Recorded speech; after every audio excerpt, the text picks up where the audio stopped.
Preside dalla Tunisia ad Agrigento per un progetto di ecosostenibilità transfrontaliero. Sì, è un progetto al quale la scuola ha partecipato già a settembre, quando c'è stata la prima visita dei partner tunisini. Siamo stati a Tunisi anche a novembre per l'esperienza di visita in loco e oggi accogliamo i partner tunisini proprio per condividere quelle che sono le buone pratiche in tema di educazione ambientale. Lo scopo è quello di fare in modo che ci possa essere questa condivisione attraverso anche l'esperienza di popoli che condividono il Mediterraneo e capire come si possono tutelare i beni e l'ambiente che insomma ci servono per una qualità della vita migliore. Quanto è importante parlare ai ragazzi di educazione ambientale? Combien il est important de parler aux garçons, aux femmes, aux gens de l'éducation environnementale.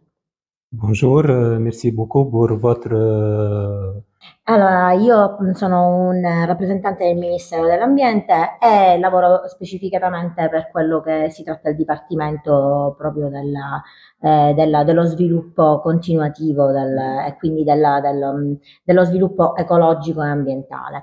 Noi abbiamo fatto molti progetti, fra cui anche un progetto con il Portogallo, nel quale appunto abbiamo curato l'educazione ambientale, perché noi siamo molto ambiziosi e vogliamo far sì che l'educazione ambientale entri effettivamente nelle scuole come materia.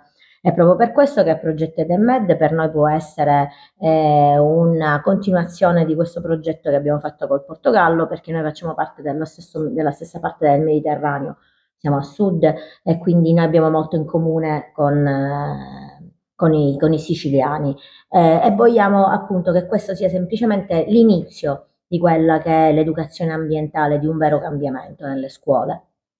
bonne continuation. Vive Edenmed, vive la coopération Tunisie-Italie. L'expérience que vous avez vécue à Agrigento et à Palerme, un petit Ieri e oggi. hier et aujourd'hui. D'accord. Qu'est-ce que tu en penses de ta expérience à Palerme et à Agrigento? D'accord. Donc, je me présente tout d'abord. Je suis Emel Bouassida, je suis la coordinatrice de projet Edenmed. Allora, io mi chiamo Amel Bouassida, io sono la coordinatrice del progetto e noi stiamo facendo questo progetto strategico di educazione ambientale, molto importante perché coinvolge le due coste sia la costa siciliana che la costa tunisina, anche perché noi abbiamo molte cose in comune fra tunisini e siciliani e proprio per questo siccome noi abbiamo una bella collaborazione e stiamo andando avanti con il progetto, vogliamo sempre di più implementare questo progetto e fare qualcosa insieme perché abbiamo molto in comune.